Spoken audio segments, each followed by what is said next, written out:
A todos, bom dia, sejam todos bem-vindos ao meu podcast. Eu sou Morgado Domingos.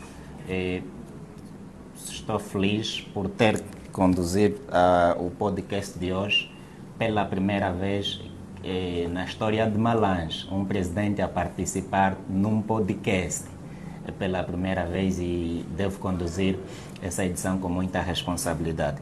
O meu convidado de hoje é o Dr. Filomeno Lopes, é o presidente do Partido Bloco Democrático. Senhor Presidente, bom dia e seja bem-vindo ao meu podcast. Muito bom dia, Morgado, e é um prazer estar aqui convosco, um grande prazer estar com a vossa audiência também. Muito obrigado. E seja bem-vindo à província de Malange. Boa província, boa FUA, portanto, estamos bem aqui. Ok. Muito obrigado por ter aceito o nosso convite. Prazer grande. Obrigado. Senhor Presidente, o motivo da sua visita à província de Malange? Nós, o Bloco Democrático, muita gente não sabe, mas nós temos 3 órgãos, que são órgãos como se fossem poderes independentes. Não é? Temos um órgão que é o órgão deliberativo, o maior é a Convenção Nacional, temos o Conselho Nacional, temos a Comissão Política, são tudo órgãos como se fosse, digamos, a nossa Assembleia Nacional. Não é? Ou seja, é o órgão que legisla no Bloco Democrático. Nós temos um outro órgão, que é o órgão executivo. Este órgão executivo, portanto, é aquele que tem o governo, digamos, do Bloco Democrático, é? E que é dirigido pelo Secretário-Geral. Finalmente, temos um órgão de fiscalização, uma fiscalização independente, que todos os anos faz um encontro entre os seus membros para aperfeiçoar as metodologias, analisar o partido fio a fio, verificar os novos desafios que o Bloco Democrático tem, que implicam, sobretudo, a alteração de regulamentos, normas e tudo isto.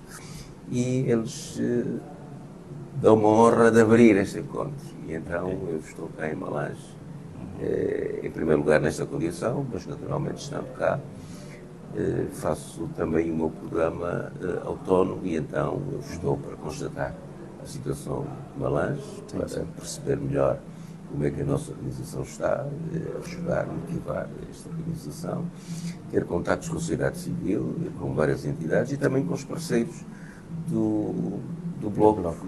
Nós estamos na Frente Patriótica Unida e, por consequência, nesta frente já visitei também a Unida, os seus dirigentes, para afinarmos também o trabalho conjunto. E como é que está a agenda para Malange, em termos de contacto com os seus militantes? Nós já tivemos um primeiro contato com a direção, hoje vamos ter um novo contacto com todos os membros da direção. Quando digo isto, estou a falar dos membros do Secretariado Provincial e dos membros do Conselho Provincial. Portanto, nós reproduzimos, de certa forma, a estrutura a nível nacional para as províncias. Não é?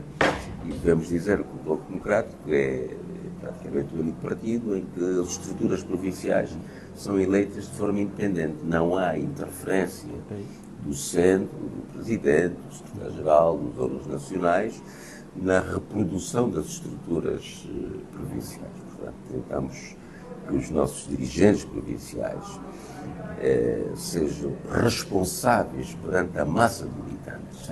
Os militantes tenham a responsabilidade deles próprios elegerem os seus dirigentes. Portanto, hoje vou ter um encontro mais amplo com os dirigentes do Bloco e vou ter um encontro com os militantes aqui de Malange, portanto, da sede. Vou pedir a si que estás a nos acompanhar, por favor, partilhem essa live e pedir também a todos vocês que deem as suas contribuições, uma vez em que fomos assaltados e estamos a carecer de materiais que façam isso. Vou convidar também o Sr. Presidente, acredito que tem uma equipa que cuida já de marketing, também que façam isso, partilhem, para que possamos ajudar também na publicidade do Bloco Democrático. Eu preparei algumas questões e também vamos dar oportunidade para os nossos internautas. Senhor Presidente, o Bloco Democrático é um partido político legalizado em 2010, porém não formalizou candidatura nos pleitos de 2012, 2017 e 2022. Qual é a razão, Sr. Presidente? A razão principal, há várias razões. Em 2012 nós tentámos concorrer, mas o Tribunal Constitucional, que é um tribunal que age de acordo com o poder político partidário, portanto não tem de facto independência, recebeu ordens para travar o nosso processo. Aliás, vocês sabem que o Bloco Democrático foi o partido que mais esteve com a juventude em 2011. O partido que mais apoiou as manifestações dos jovens, o partido que mais defendeu a juventude que se manifestou em 2011. É verdade que desde, todos nós sabemos que o Bloco Democrático vem da frente da democracia, já tivemos vários atritos que eventualmente vamos conversar aqui com, digamos, o partido que está no poder, mas em 2012 havia, digamos, uma hostilidade muito grande do partido que está no poder. Lembrem-se que em 2012, em março de 2012, eu fui alvo de uma tentativa de homicídio, exatamente quando estava a apoiar uma manifestação de jovens, mesmo frente, em Luanda, frente ao Hospital Militar. Só não morri por acaso, não é? Porque recebi todo um conjunto de matracas, de ferro na cabeça, no braço, tive o braço todo partido. Na altura eu era secretário-geral do Bloco Democrático e tive que me ausentar, numa altura em que estavam a preparar o dossiê para concorrer às eleições. Nessa altura, eu já fora, entregámos o nosso dossiê e o Tribunal Constitucional fez tudo para impedir o nosso dossiê, trocou as voltas do nosso dossiê. Portanto, vocês provavelmente não sabem, mas o Tribunal Constitucional recorre à Rede da Segurança do Estado para fazer a verificação dos processos, não é? E são eles que determinam, os juízes recebem a papinha feita, de acordo com orientações do poder político, e acabaram por não homologar, digamos, a candidatura do Bloco Democrático. Nessa altura, o que o Bloco Democrático fez foi uma conferência de quadros e esta conferência determinou que todos os membros do Bloco Democrático deviam participar nas eleições, naturalmente apoiando um partido de oposição que desejasse. Não é? E assim foi o que nós fizemos. Em 2017, nós sempre tentamos fazer articulações. Quando, na altura, antes do Bloco Democrático, nos éramos à frente para a democracia, nós articulamos com outros partidos e fizemos a decoligação, a Aliança Democrática. Sim. E fizemos isso porquê? Porque nós entendemos que vivemos debaixo do regime de um Estado autoritário e perante o regime de Estado autoritário, que no próximo ano, terá mais uma camada na construção do muro contra o povo angolano. Nós lutamos sempre por articulações. Em 2012, conversamos a articulação com a UNITA, não foi possível. Na altura também tivemos o Abel de Chivucu, que sai da UNITA, não havia condições propícias para a oposição se articular. Em 2017, a Casa CE ofereceu esta possibilidade de estarmos num conjunto maior, porque perante uma grande força política que é o MPLA, que está no poder, precisamos também, na oposição, ter grandes forças de combate.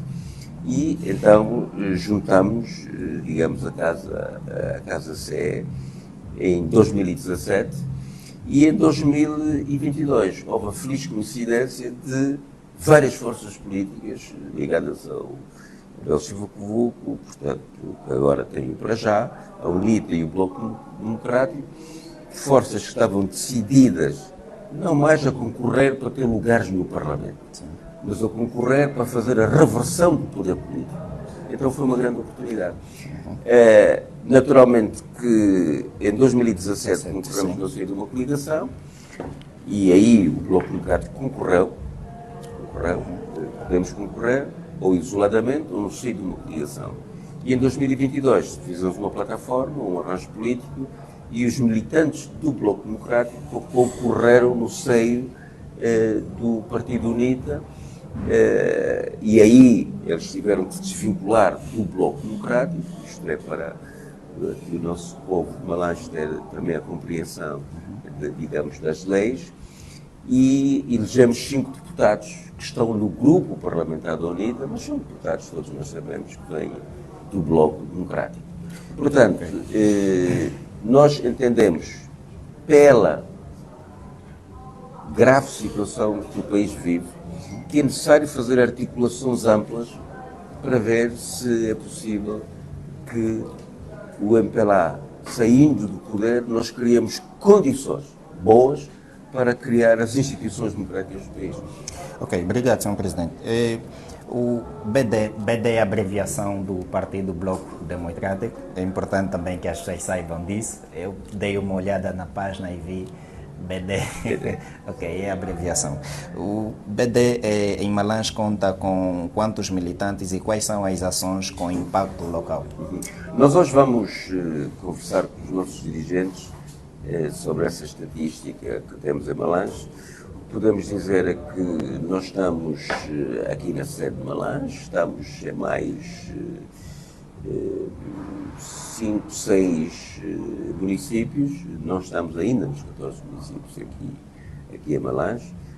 Penso que temos alguns militantes que estão perdidos, eventualmente, pelos municípios.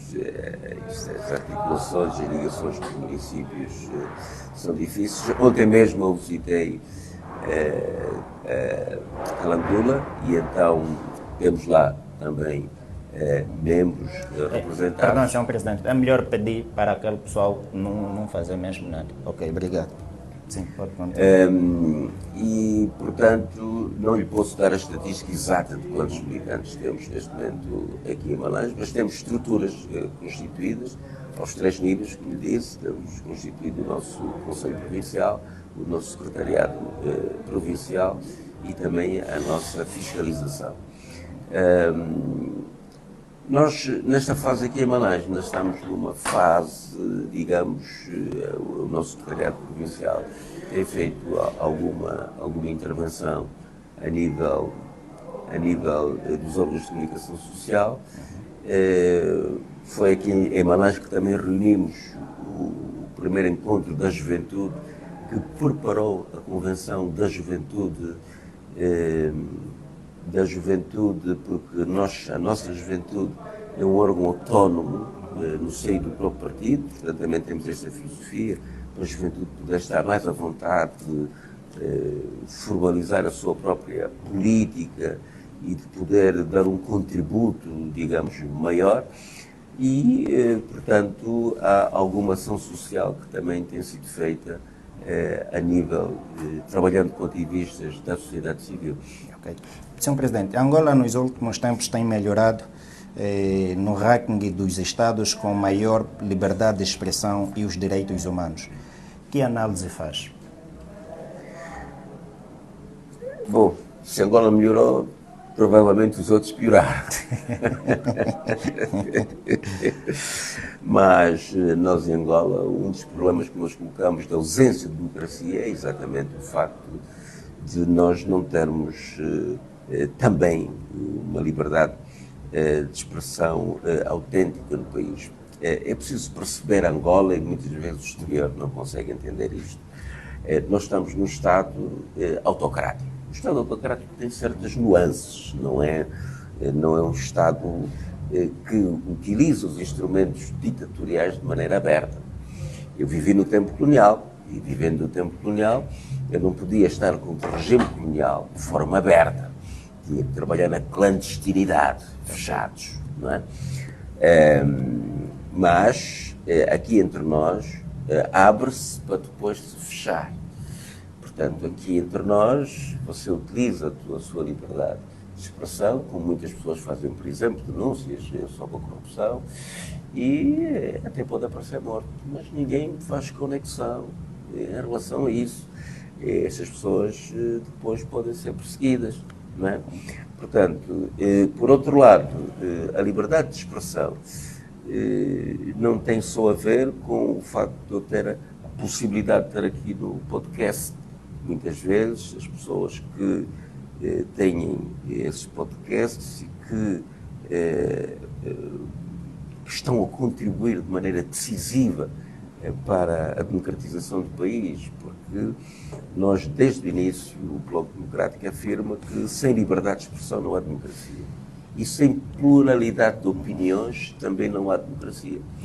E o Morgado sabe que, por exemplo, o acesso aos órgãos de informação oficiais do nosso país, que são os órgãos que têm a capacidade para chegar a todo o rincão, como dizem os espanhóis, a todo lado, não é?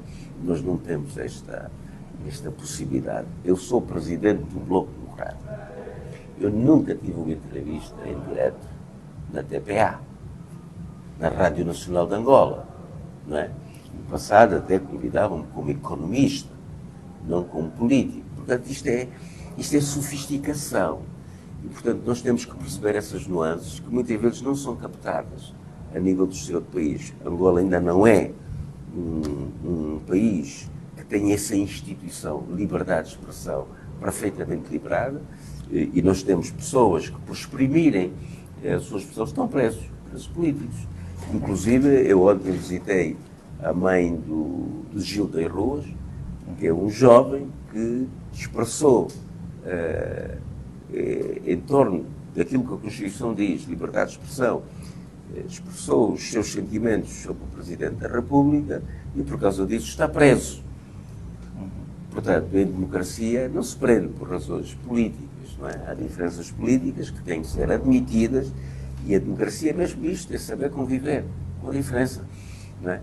E, por consequência, eu estive com a mãe dela ontem, fui visitá-la a Talandula e muito triste, uma senhora pobre, que vive em situação difícil, que o filho apoiava e que neste momento está doente, tem dificuldades para comprar medicamentos, tem a sua vida muito complicada com a prisão do filho, que está injustamente preso. Portanto, se tivéssemos liberdade de expressão, isto não teria acontecido. O que é que nós devemos fazer para mudar essa situação? Temos que continuar a lutar. Temos que lutar, nós os partidos políticos temos esta responsabilidade também, mas é preciso que, a nível geral, todos nós contestemos. O que é que limita também objetivamente a liberdade de expressão? É o medo que as pessoas têm. E porquê é que as pessoas têm medo? As pessoas têm medo porque sabem que têm represálias do poder político, não é? Se as pessoas se exprimem de uma certa maneira, se criticam, e então se criticam o Presidente da República, é logo assumido que estão a disparatar o Presidente e, portanto, há todo um conjunto de leis que acabam por sufocar a pessoa, para além dos órgãos de segurança de Estado, que são órgãos que têm segurança política, e isto é outro problema extremamente grave, segurança política, isto é próprio dos países fascistas, não é? É próprio, por exemplo, o colonial fascismo. Portugal tinha esse tipo de polícia política que prendia todos aqueles que tinham diferença, que aspiravam à independência do país. Então todos aqueles que aspiram à democracia e que utilizam os instrumentos da democracia também são visados. Então nós temos que lutar, temos que estar organizados. Nós temos obrigações de direitos humanos, por exemplo. Uma das questões fundamentais dos direitos humanos é, de facto, a liberdade de expressão. Okay. Não é? E então essas organizações têm que lutar. Nós temos que denunciar todas as violações que nós encontramos de liberdade de expressão. E, sobretudo, temos que fazer exercício da coragem. Okay. Exercício da coragem, não ter medo de sermos verdadeiros cidadãos. Não é? Aquilo que está mal, nós temos que criticar, porque se nós não criticamos o que está mal, nós não vamos evoluir. Exatamente. O Dr. Filomeno é economista e professor universitário. Como olha a situação econômica do país? Estamos mal. O país, nos últimos anos, tem vivido sob depressão, o que significa que tem descido, não tem crescido economicamente. Este ano, no primeiro semestre, recuperou um pouco, mas está a recuperar sobre uma base já muito atrasada, não é? Uma base em que nós verificamos que é muito baixa, porque o país tem andado para trás do ponto de vista da produção. E a sua recuperação também é sobretudo na base do petróleo e do preço do petróleo, o que também não é uma boa notícia. Nós temos que crescer noutros ramos da economia e não no petróleo. Por outro lado, nós também verificamos que, do ponto de vista financeiro, o país vem sendo inflacionado. Quer dizer, a produção tem recuado, mas nós neste momento, se formos ver, por exemplo, o Orçamento Geral do Estado, já estamos na cifra dos 34 bilhões de kwanzas, não é? Todos os anos tem crescido. Isto significa que é uma massa monetária muito crescida e muito forte a nível do país, que não tem uma contrapartida em termos de produção. O que é que isto depois, do ponto de vista popular, provoca? Inflação. O que é que a inflação provoca? Como nós não temos aumentos salariais, aumentos dos rendimentos das pessoas na mesma escala, o custo de vida aumenta. Quando o custo de vida aumenta e as pessoas não têm esses rendimentos para fazer face ao custo de vida, o que é que acontece? A pobreza aumenta. Aumentando a pobreza, e há casos de pobreza extrema, mesmo aqui em Malange, a fome existe e é um drama que nós temos. Portanto, partimos da parte económica e embocamos na parte social. E nós aqui em Malange temos isso. O país tem todo um conjunto de potencialidades. Malange é um exemplo muito claro, potencialidades agrícolas extraordinárias e, inclusive, também já não só agrícolas, também a nível de recursos minerais, não é? Diamantes, inclusive a céu aberto, há muito garimpo, também aqui em Malange, e garimpo que tem conexões oficiais, todos nós conhecemos isso. Tem outros minérios também aqui em Malange, mas nada disso tem sido, não há uma inteligência do ponto de vista económico que permita fazer a produção destes recursos para bem do povo aqui de Malange, e se estendermos para Angola, a mesma coisa.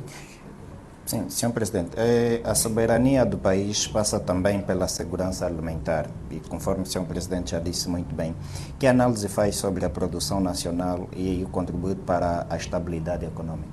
Pois, aí é que está o problema, é que nós neste momento, do ponto de vista económico, não está crescido, o país não tem diversidade, digamos, económica, nós não temos praticamente indústria neste país. A agricultura está colapsada. Com o fim da guerra nós tínhamos uma grande oportunidade para desenvolver a agricultura no país, porque as comunidades estavam mais estáveis, não estavam a deslocar-se de um lado para o outro, a paz cria as condições de estabilidade para nós podermos fazer agricultura, até a produção de vinho.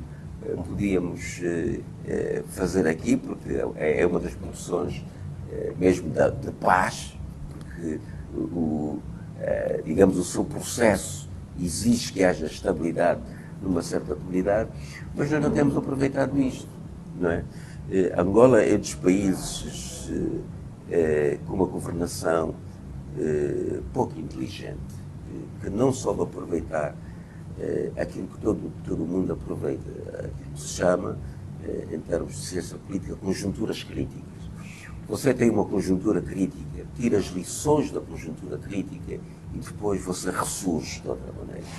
Nós tivemos uma guerra aqui em Angola e, portanto, se nós tivéssemos tirado as lições da guerra aqui em Angola e se tivéssemos pensado todos conjuntamente, nós hoje teríamos, digamos, uma Angola completamente diferente. Nós lembramos que na Europa, a Europa já teve momentos muito difíceis. Teve a chamada fome negra, não é? Sim, sim. Na Grã-Bretanha, por exemplo.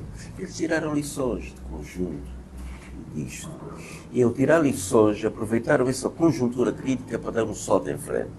Nós não fomos capazes de fazer isso e nós hoje ainda vivemos na base de quê? Para desenvolver a agricultura, programas de combate à pobreza. Grande parte, digamos, da pobreza, e a pobreza, digamos, que diz respeito à questão da segurança alimentar, está no campo. não é? E o que é que nós estamos a ver? Mesmo aqueles camponeses que produzem, depois temos problemas no que diz respeito à distribuição, à canalização desses produtos para o mercado, porque as vias terciárias não estão construídas. O Triângulo do Milho, por exemplo, a nível do Ambro, desapareceu. E nós sabemos que temos mercados extraordinários que depois estimulam a própria produção e muita produção se tem perdido. Há um grande desperdício. Portanto, e nós neste momento continuamos com um déficit alimentar. Mas como temos uma classe que também é uma classe rapaz, uma classe que quer, digamos, acumular dinheiro, também temos casos, e aqui em Malange, de produção que é feita, que em vez de ir para o mercado interno para resolver o problema da fome, é exportada. Exportada passa para a divisa. E depois temos mecanismos, porque temos um sistema financeiro fraco. Fraco no sentido de não atender as populações. Os camponeses precisam de financiamento. O financiamento no campo tem uma lógica de projeto diferente, por exemplo, da indústria. A indústria, em 2 meses, eu consigo começar a recuperar este financiamento. No campo é diferente. A produção demora tempo, precisamos por aí de 2 anos, em que o dinheiro que emprestamos depois começa a ser, digamos, pago. Então, tudo isto falta, digamos, em Angola devido à chamada economia política do poder, não é? Que deturpa depois a maneira como a economia tem que ser feita, não é? Com eficiência para poder prover o mercado interno e combater, digamos, o déficit alimentar. Ok. Sr. Presidente, atualmente resistem-se construções de várias infraestruturas sociais, hospitais, escolas. Que avaliação faz para o impacto na vida dos cidadãos? O problema é que essas infraestruturas sociais, nós temos que ver isto como um kit completo. Nós não podemos só construir estruturas físicas, nós temos que perceber que nós temos que ter equipamento adequado, nós temos que perceber que esse equipamento precisa e carece de recursos humanos adequados para a sua boa funcionalidade, nós temos que perceber que temos que ter regras, normas, regulamentos de gestão de todos os protocolos hospitalares e também da relação entre o doente e o hospital, e nós carecemos de tudo isto. Não basta construir paredes. Nós construímos paredes e, quando não temos toda essa gestão perfeitamente organizada, este kit perfeitamente organizado, em algum passo vai haver colapso. E o que nós temos verificado é exatamente isso. Por exemplo, quando a União Europeia construiu em Luanda, ou reconstruiu em Luanda, aquilo que era o hospital universitário, que parecia um hotel de 5 estrelas, com equipamento de ponta, do ponto de vista, digamos, da tecnologia hospitalar. Né? E nós hoje temos também isso. Nós angolanos, sobre a governação angolana, ou o governo angolano, gosta muito de, para mostrar à opinião pública que está avançado. Por exemplo, nós hoje temos, inclusive, no outro hospital, a chamada robótica, quando depois, noutros lados, não temos o teste do paludismo em condições. Porque é preciso também uma política pública adequada. Quais são as grandes endemias que nós temos? Qual é a situação em que o povo está? Quais são aquelas endemias que precisam de apoio popular? Não é? Apoio governamental. Por exemplo, a malária. Não é? O combate à malária, do ponto de vista hospitalar, é muito caro. E grande parte da população aqui em Malange, as pessoas morrem mais de malária. Não é? E, portanto, morrem porquê? Porque não têm também os medicamentos adequados. Nós estamos a falar de uma doença do século XIX, na verdade. Para Malange, recentemente o governo provincial de Malange fez um pronunciamento fornecendo toneladas às unidades sanitárias. Isto é bom que se faça, não é? Mas dentro de uma política perfeitamente consistente. Porque nós temos problemas graves de saúde pública. Grande parte das nossas crianças, por exemplo, não tem um sistema de vacinação programado. fazemos vacinação de campanhas. Não é isso, não é? E mais, e isto depois tem a ver com outras questões. A questão da saúde tem que estar ligada, por exemplo, ao saneamento básico. Qual é o saneamento básico que nós temos? Não temos quase nenhum. Não é? O lixo anda por aí. Não é? Tem que estar ligada, digamos, a outras situações como a cidadania. Não é? Há muitas pessoas que nascem e que não são registadas. Se não estão registadas, estão fora dos sistemas de acompanhamento governamentais. Mas sobre o registro é parte do governo ou é responsabilidade dos encarregados? Não, é parte do governo. Porque tínhamos que ter uma estrutura hospitalar em que toda a gente nascesse numa estrutura hospitalar. E é a partir daí que o registro já tinha que ser feito. Não é? Portanto, esta é a responsabilidade do governo. Muitos angolanos também não têm bilhete de identidade, o que cria outras dificuldades, digamos, na sua vida. Portanto, nós temos um governo, temos uma governação que durante 50 anos ainda não criou as condições mínimas para que o cidadão seja um cidadão, para que o indivíduo, o natural de Angola, o que nasce aqui, seja um cidadão. Portanto, é um falhanço absoluto. Isto é uma das modalidades daquilo que se considera um Estado falhado. Na teoria da ciência política, isto é uma das condições que mostra que nós somos um Estado falhado. Okay. O partido Bloco Democrático, por via da bancada parlamentar da UNITA, votou contra o Orçamento Geral do Estado para 2025.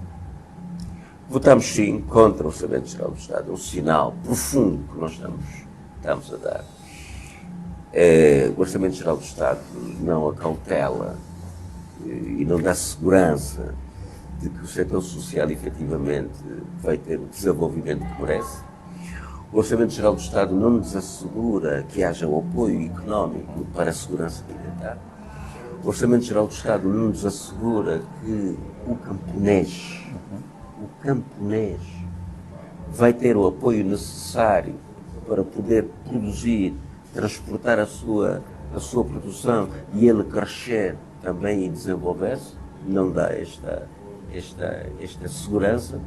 O Orçamento Geral do Estado, e sobretudo, mostra que o Executivo, mais uma vez, não quer eleições autárquicas. E nós sabemos que tudo isto que eu estive aqui a dizer é fundamental e é necessário para o nosso país.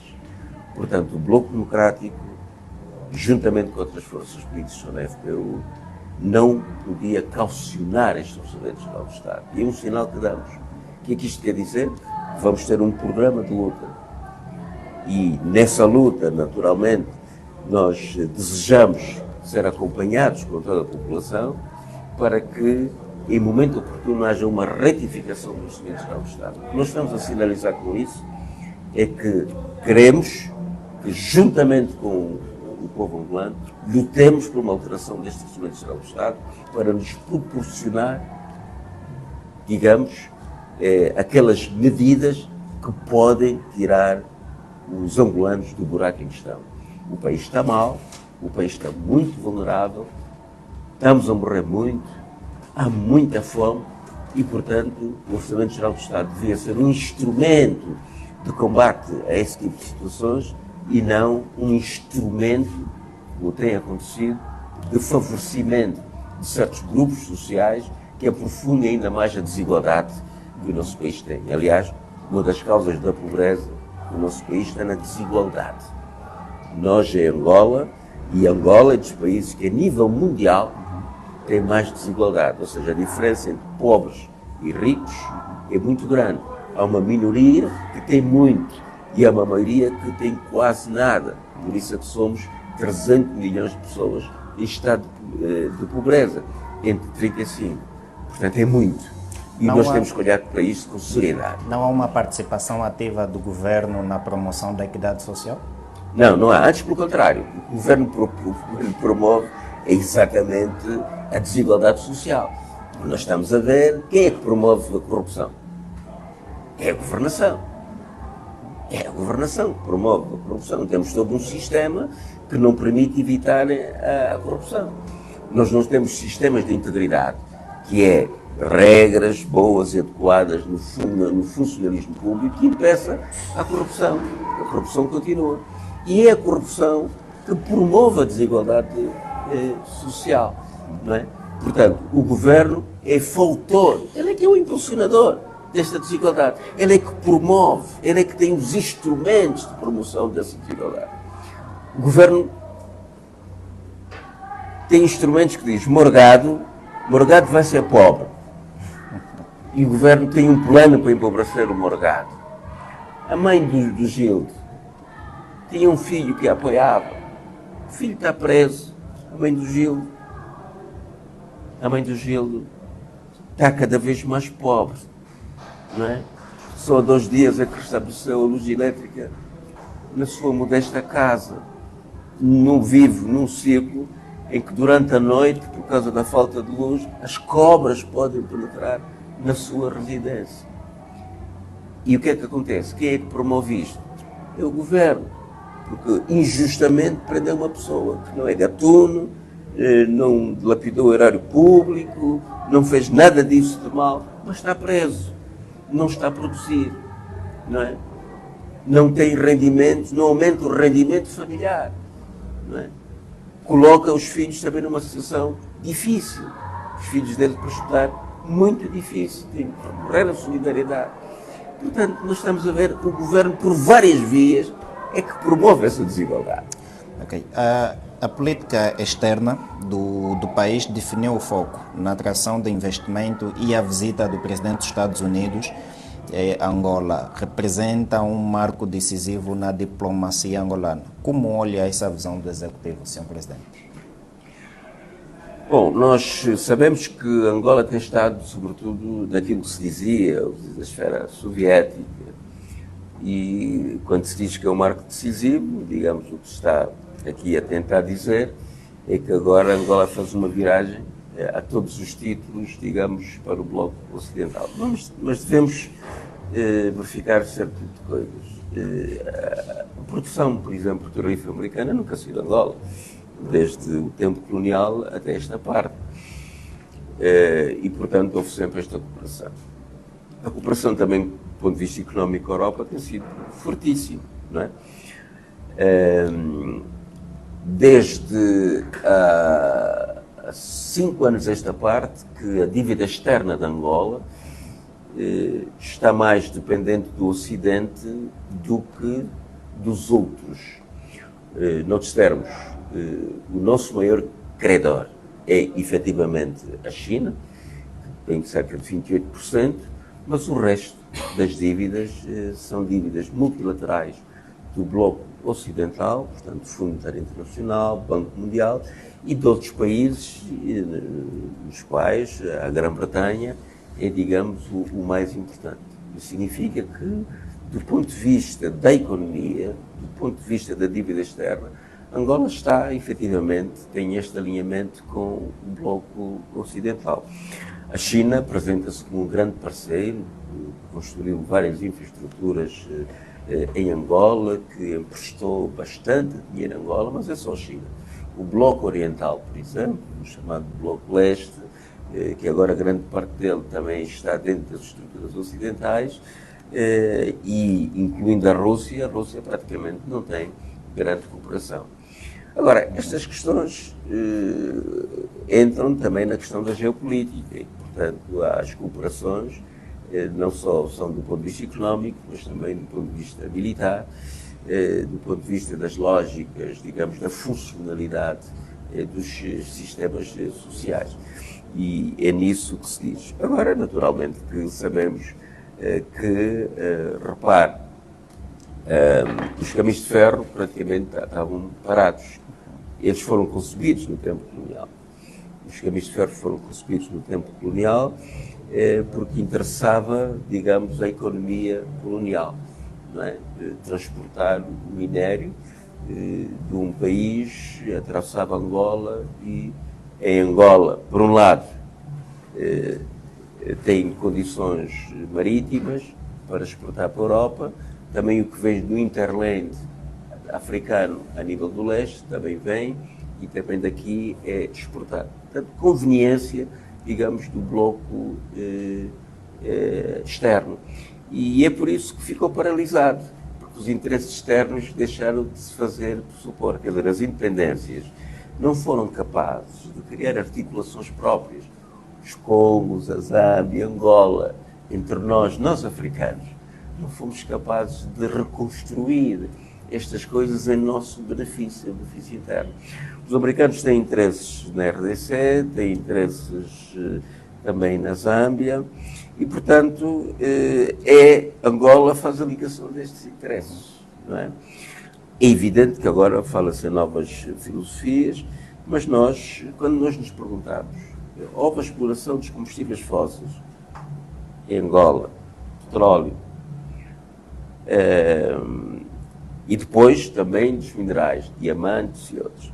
Que benefício isso trouxe às populações angolanas? Que impactos é que isso trouxe às populações angolanas, tendo nós toda esta riqueza e recursos naturais, porque é que somos pobres? Agora, será que o facto de hoje nós termos também, mais uma vez, chamados minérios críticos, que são aqueles que estão em linha com as transformações que devemos ter, que são as transformações de energia, passarmos de energia de combustíveis fósseis que criam grandes problemas ao ambiente para energias renováveis, mas essas energias renováveis precisam de lítio, precisam de outros minérios que são minérios que temos nós aqui também. Será que esta mudança, esta mera mudança, é que vai também mudar a maneira de explorar os recursos de Angola para que hajam impactos positivos para os angolanos? E com a governação que nós temos, com esse déficit de governação, que é uma governação que só olha para si, aquilo que nós chamamos, não é o governo, é o governe-se. O governe-se vai ter esta capacidade de fazer com que, juntamente com os americanos, haja vantagens para Angola. É evidente que, em teoria, o facto de nós termos aqui uma linha de transportação pode nos proporcionar uma base logística com rendimentos. Se formos ver, mesmo no tempo colonial, o desenvolvimento que o corredor do Lobito teve, os projetos, digamos, paralelos que existiram, isto está documentado, não é?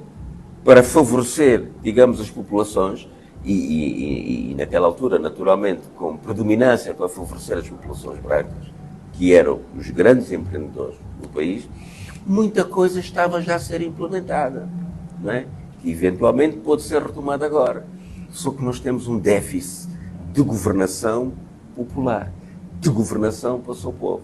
E, portanto, do que vai resultar é, novamente, a extorsão dos bens de Angola, com consequências dramáticas para o solo angolano, para o exterior do país, sem grandes benefícios para nós, porque não há, efetivamente, uma inversão de política. Esta é que é a nossa preocupação. Sr. Presidente, qual é a visão que tem sobre o combate à corrupção? O combate à corrupção, se quisermos fazer uma síntese, é a deslocalização de interesses de um grupo no seio do MPLA para outro grupo. Não é um combate efetivo à corrupção. A corrupção continua em Angola e nós temos visto como é que mesmo novos processos judiciais têm sido postos em prática. A corrupção é transversal a toda a estrutura do aparelho de Estado. Temos os aspectos extremamente tristes, incluindo pessoas que trabalham na imigração e, portanto, num sistema de segurança. Funcionários que trabalham aí e a corrupção é institucionalizada. Quer dizer, é uma estrutura que existe, que favorece a todos, não é o A ou o B, não é? Temos a questão de organizações governamentais de direitos humanos, como o Ministério da Justiça, que trata disso, empestado com casos de corrupção, atuais, modernos. Como é que estamos a combater a corrupção nessas circunstâncias? Porque a lógica foi a deslocalização de interesses económicos de um grupo, o grupo ligado ao presidente José Eduardo dos Santos, para outro grupo, agora ligado ao presidente J-Lo, não é? E isto, vocês vejam, toda a estrutura empresarial de um está a ser posta em causa, a menos que colabore, e há uma nova estrutura empresarial que também ascende e que apanha, não é, por contrato direto, praticamente todos os concursos a nível do país. O que é que isto quer dizer? Isto significa um combate à corrupção, para ser eficaz, precisa de duas condições de fundo. A primeira condição é você criar um sistema de integridade, criar normas, regras, procedimentos que efetivamente limitem a corrupção. E um dos procedimentos é o concurso público, por exemplo. Um dos vários. Um dos é o concurso público. No concurso público as empresas vão e ganham quem estiver em melhores condições. Quando o Presidente da República ele é o primeiro a fazer com que 95% desses concursos seja contratação direta, isto significa favorecimento. Portanto, não está a combater a corrupção. Por outro lado, o combate à corrupção não é o show do Presidente da República, que pega numa PGR e diz vai perseguir aquele, vai perseguir o outro. Eu tenho assuntos na PGR, assinados por mim, não é? Desde 2012 e até antes disso, que a PGR não os mexeu até hoje. E até alguns ligados à corrupção. Já nessa altura, 2011, havia muito enriquecimento ilícito e nós pedimos à PGR para investigar esses casos.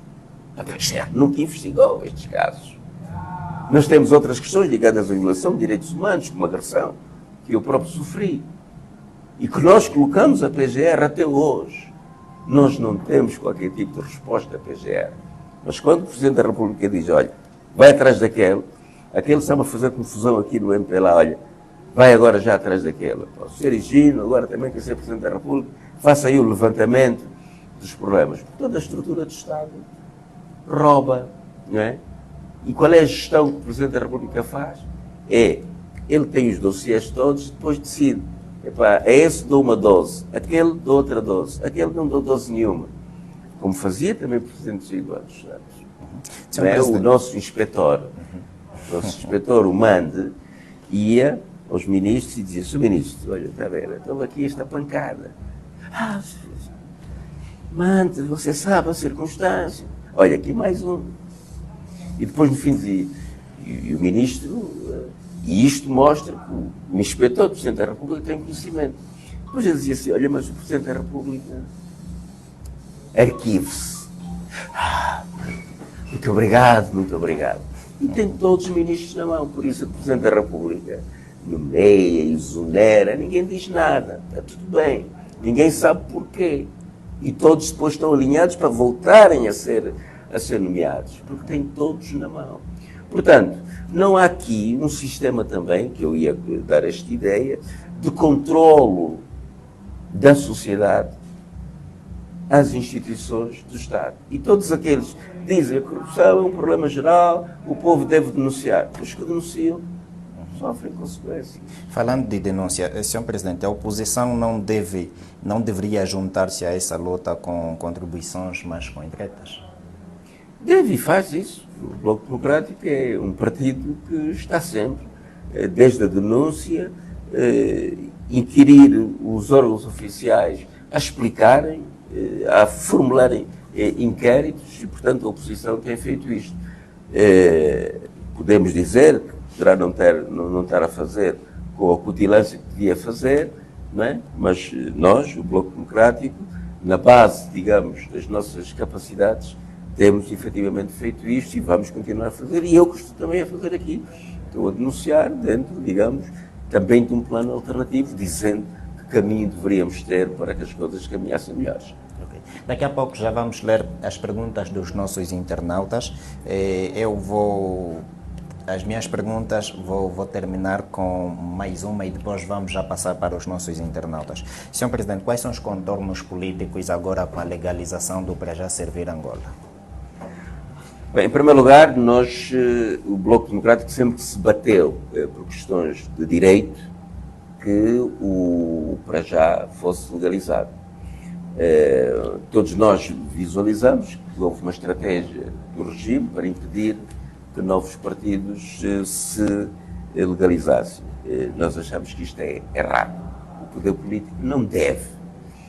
O MPLA não é dono deste país. Não é?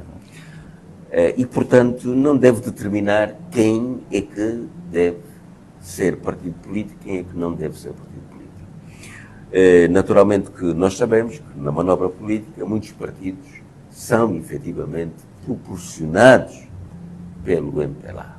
Sabemos disso. Sr. Presidente, mas os partidos políticos não carecem de uma legalização do Tribunal Constitucional? Mas o Tribunal Constitucional está capturado, como eu aqui já exprimi.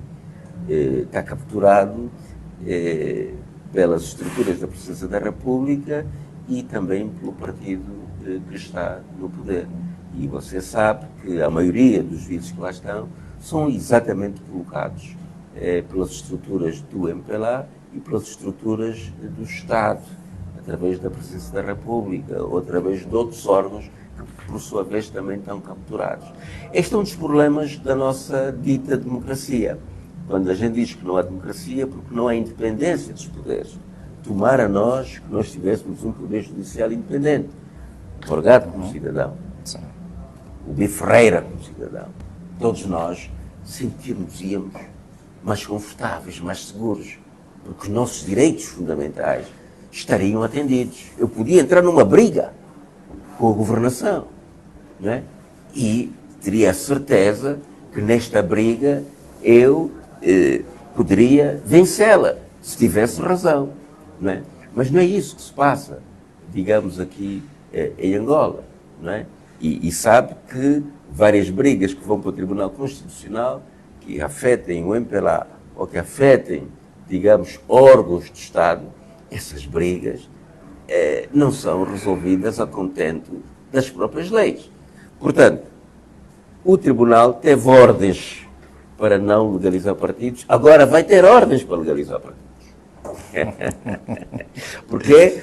Porque é preciso tirar uma situação em que em 2027 haja, digamos, vários partidos, não é, que dispersem ou que justifiquem, as pessoas sabem quem vão votar, mas que justifiquem a dispersão do voto.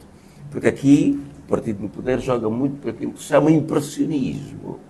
O que é o impressionismo? É criar uma lógica, como aquela lógica que se criou agora em Moçambique. Moçambique agora implementou o modelo de 2012 de Angola, por isso é que a Frelimo teve 71%, e estamos a ver as consequências. Ou seja, a oposição teve uma divisão. E a lógica que se cria é, se houve divisão na oposição, então o voto está disperso e o partido que teve, digamos, vai ter que baixar necessariamente. É uma lógica que se cria. Com esta lógica, constrói-se então um resultado. Não é? Moçambique fez isso e está a dar-se mal. Angola já fez isso várias vezes. Quando houve ruptura na UNITA, por exemplo, criou-se a lógica então que a UNITA tinha que baixar. Não é? Mas inventam-se outros partidos. Para quê? Para também dar a lógica de que se um partido que agora veio conseguiu votos, por que o outro partido não preservou os seus votos? Portanto, são lógicas. Eu chamo de impressionismo político para se construir a lógica da fraude, porque a fraude também é inteligente desse ponto de vista. Não é uma coisa, digamos, que vem do nada, subjetivismo, não, há estudos. Não é?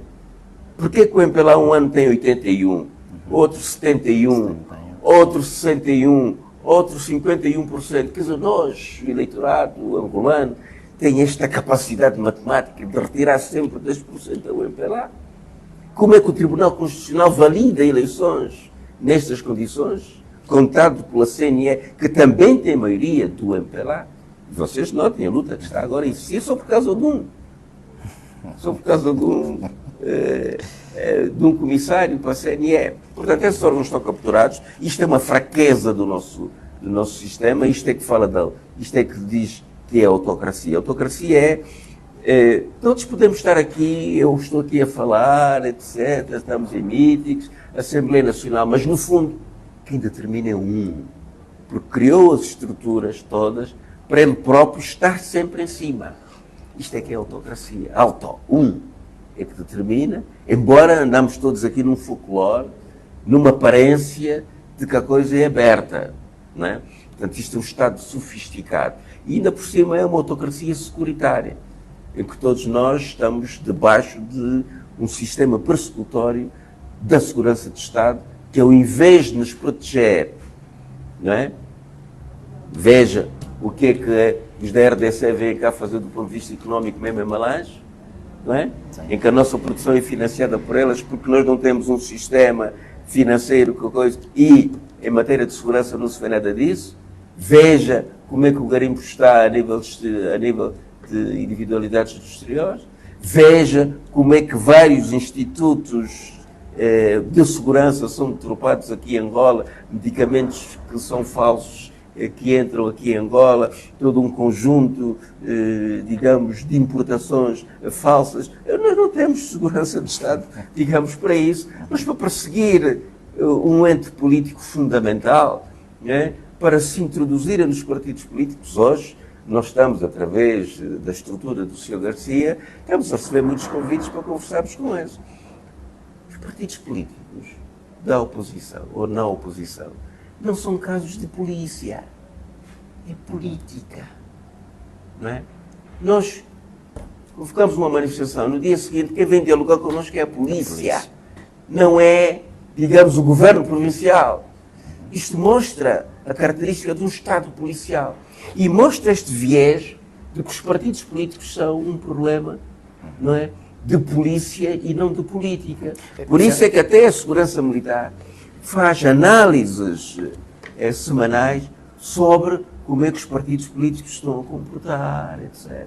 Sr. Presidente, sobre as manifestações, carecem de uma autorização ou apenas de um aviso? Vamos falar ao povo angolano. Não carecem de nenhuma autorização de acordo com a Constituição e mesmo com as leis. O que o MPLA agora quis introduzir na lei, que se está agora a discutir a lei das manifestações proposta pelo Grupo Parlamentar da UNITA, onde o Bloco Democrático faz parte, é exatamente, não é, estes filtros para dar a entender que carece de autorização.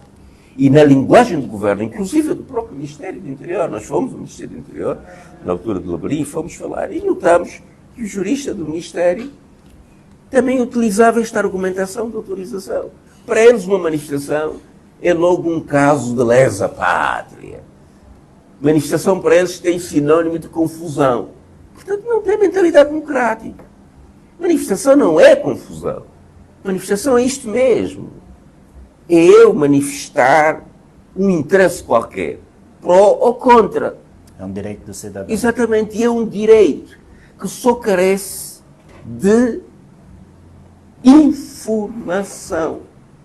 O cidadão até pode estar mal informado, porque a lei, por exemplo, restringe a manifestação a 100 metros de um organismo público, e aí pode haver uma retificação. Quando eu informo o governo diz, olha, peço desculpa, o percurso que vocês desenharam choca aqui a 100 metros de uma instituição pública, ou vocês vão fazer um comício a 100 metros. E, portanto, vamos conversar para mudar um bocado isto. Sim, isto é normal que se faça assim. Mas só carece de informação. É preciso repetir isto, porque o Estado angolano ainda não assimilou isto. Porquê? Porque um Estado securitário é um Estado policial. E porque cria a ideologia segundo a qual todos aqueles que têm uma crítica a fazer ao poder estão contra o Estado, estão contra Angola. Imagina isto, não é? Eles é que são Angola, entende? Não é? Então nós temos que combater isto. Como é que é aceitável? Desde 1992 que nós temos uma Constituição democrática, todos estes anos, 8 anos até o ano 2000, mais 24 anos, ainda as próprias instituições não assimilaram este conceito Isto é um déficit fundamental, quando elas são as principais responsáveis para que a Constituição tenha, digamos, prática na vida, no dia a dia. Não é verdade? E são os primeiros a violar. Ok, obrigado, Sr. Presidente. Vamos agora ler as perguntas dos nossos internautas. Obrigado. O Daniel Barro diz o seguinte: a nova divisão política administrativa do país impõe vários desafios. Que visão o Dr. Filomeno tem sobre essa divisão e como alargar a abrangência política do Bloco Democrático nessas novas províncias e municípios em menos de 2 anos que nos separam das eleições? Aí é que está o problema. Esta divisão política administrativa não devia existir hoje. E ela não existe por si própria. O que é que eu quero dizer com isso? Não há forma de justificar essa divisão política administrativa no atual contexto.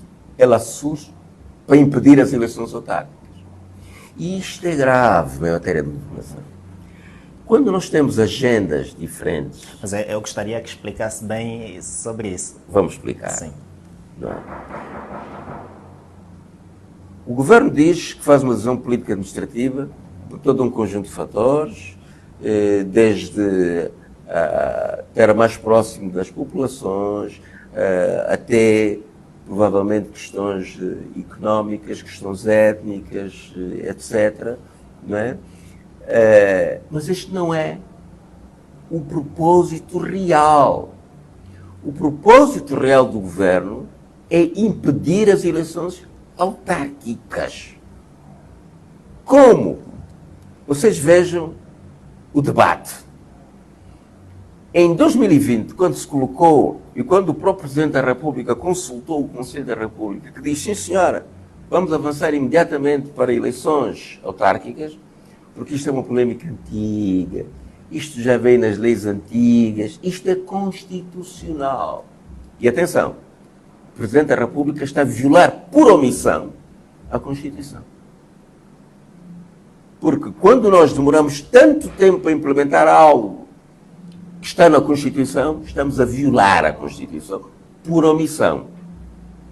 Não é? Porque as eleições autárquicas já deviam ter sido realizadas. Não convém as eleições autárquicas ao poder político, por isso não inscreveu este ano no Orçamento Geral do Estado. Vai dizer depois, não temos fundos. Há muito dinheiro que está a ser gasto em matéria daquilo que eles chamam de descentralização ou desconcentração.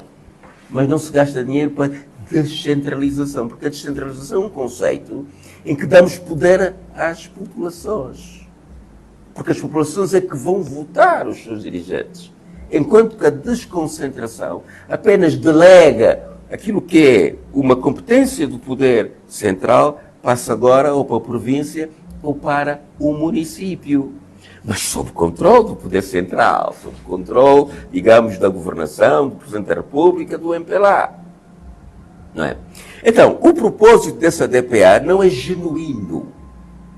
E quando o propósito não é genuíno, as coisas não vão bater certo. Primeiro, se dizíamos antigamente, na polémica, que não podia haver eleições autárquicas porque os 164 municípios não tinham condições, não tinham infraestrutura básicas para o poder autárquico.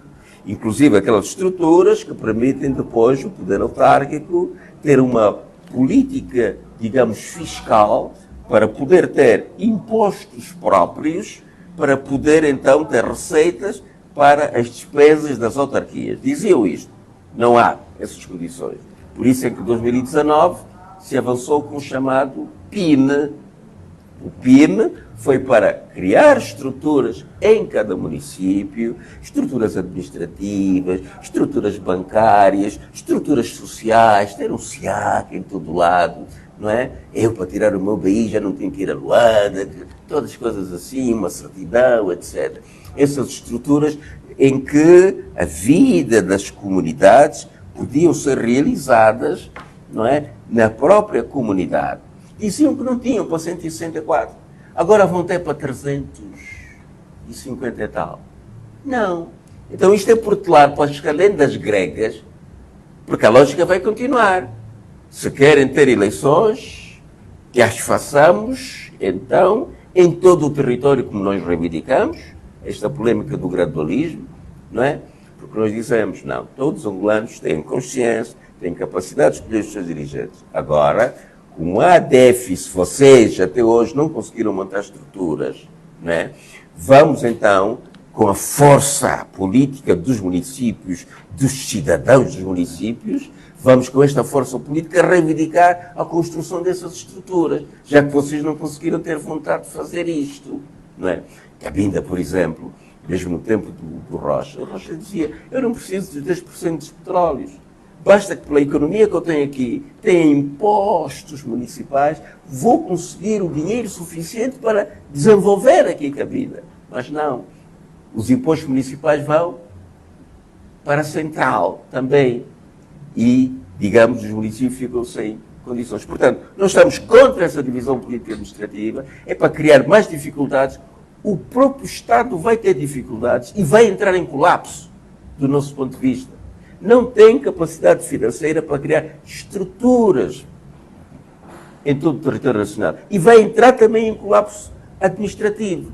E as dificuldades vão ser para quem? Para os cidadãos, que não sabem ali onde têm que tratar de um assunto, onde é que vão tratar, porque não há lá estruturas para tratar desse assunto. E têm que ir para outro município. Confusão clara vai existir neste país. Portanto, nós estamos com uma situação muito difícil mesmo.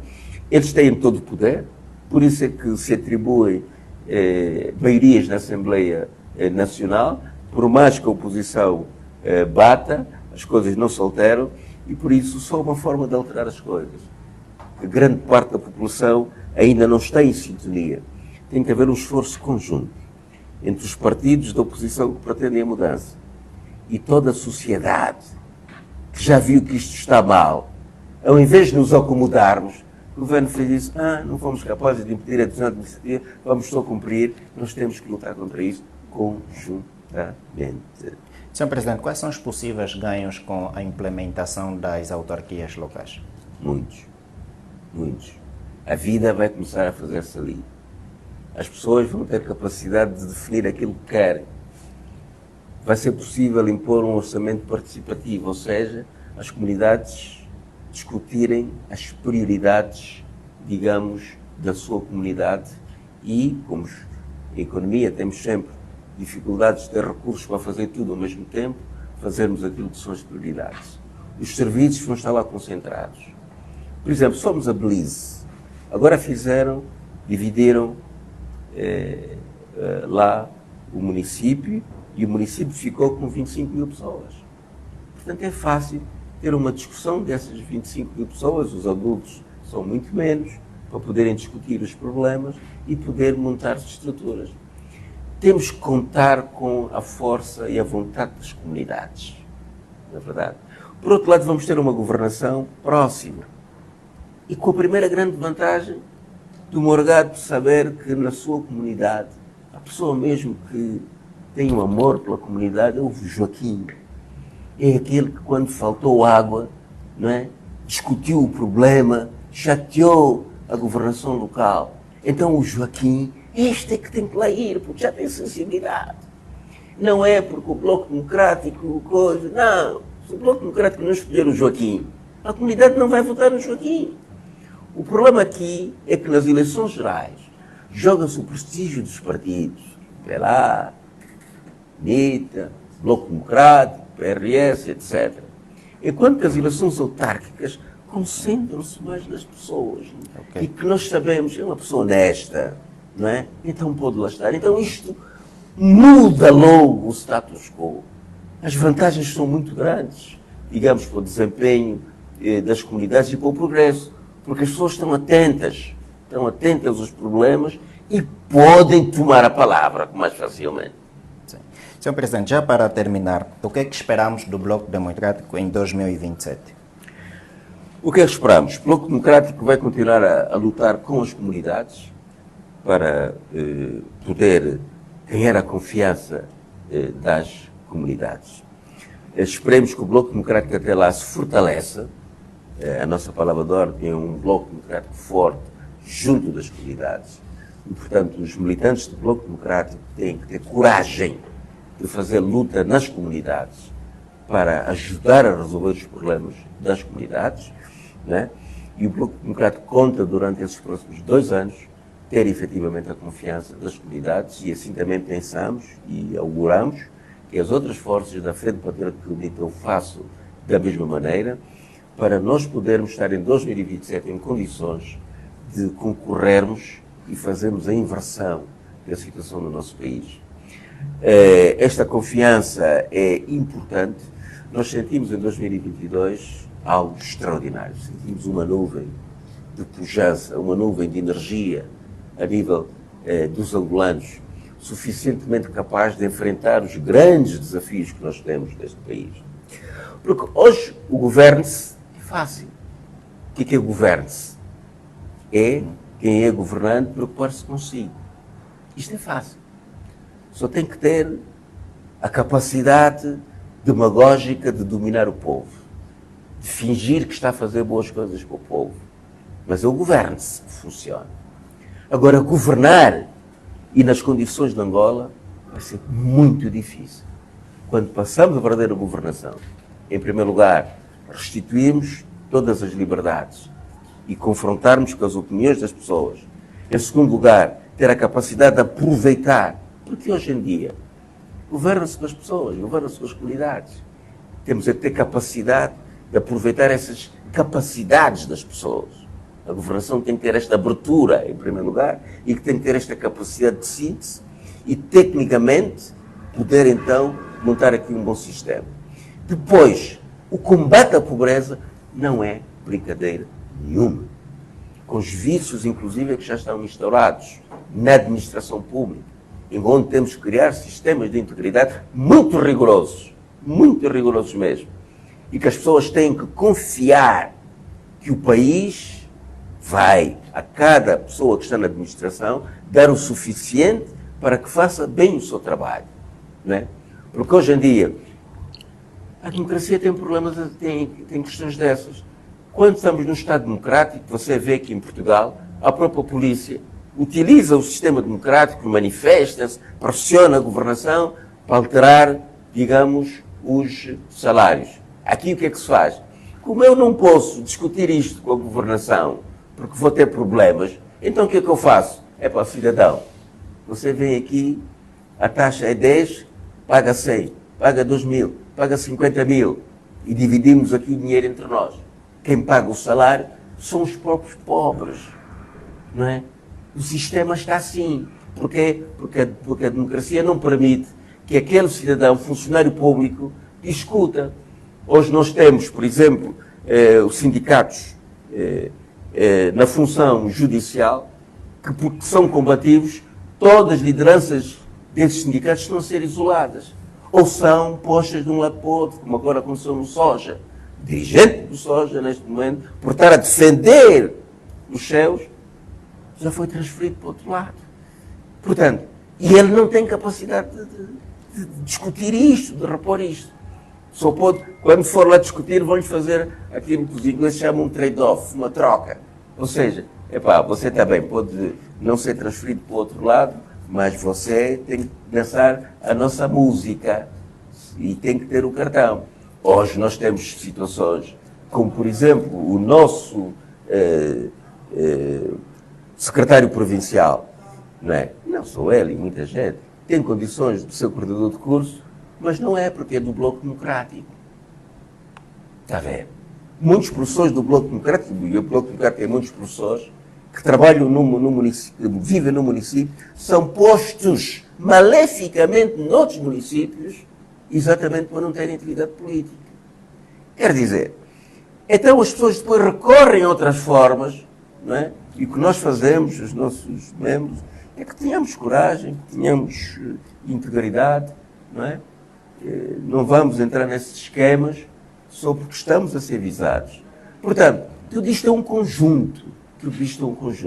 Portanto, o Bloco Democrático está a preparar-se, e nós dizemos sempre aos nossos membros, isto aqui é uma escola para você ser um bom servidor público. Não é uma corrida para tachos. É uma escola para ser um bom servidor público. E nós sabemos que isto não é fácil, nas circunstâncias atuais. Não é? Porque hoje, e Angola chegou a produzir um novo provérbio, não é? Que dizia que é desonesto ser honesto. Exatamente pelas circunstâncias duras e difíceis em que nós vivemos. Portanto, o Bloco Democrático quer preparar-se para ter a confiança da comunidade. Todos aqueles que têm lutas para se desenvolver, estamos a preparar os nossos militantes para que venham ao Bloco, que lutem, que tenham no Bloco um suporte, digamos, para as suas lutas, porque nós temos que melhorar a cidadania, temos que melhorar as liberdades, temos que melhorar as condições de vida do povo angolano, conjuntamente. Muito obrigado, Sr. Presidente. Foi assim mais um meu podcast com Obrigado nós, obrigado. Com o presidente do Partido Bloco Democrático, que está em uma visita à província de Malange, e acredito que mais tarde, às 15, vai haver um encontro. Então, convido Sociedade Civil, estão todos convidados. Estão todos convidados. E onde é que será? será no Escondidinho. No Salão do Escondidinho. Sim. Todos Estão todos convidados e vamos apelar a toda a sociedade civil. Vale a pena ouvir as políticas que o presidente traz para Malange. Muito obrigado, Sr. Presidente. Dou-me a honra de poder adquirir mais conhecimento e estou feliz de dizer que quem coordenou o podcast de hoje é o Pi Ferreira. Acho que todo aqui, excepto o líder Gaspar, está a ver muita gente de Luanda, né? É isso. Pi Ferreira veio de Luanda, o Sr. Presidente veio de Luanda. Então sejam todos bem-vindos a Malange. Muito obrigado. E estamos juntos. Muito obrigado. Sim, sim. Obrigado mesmo.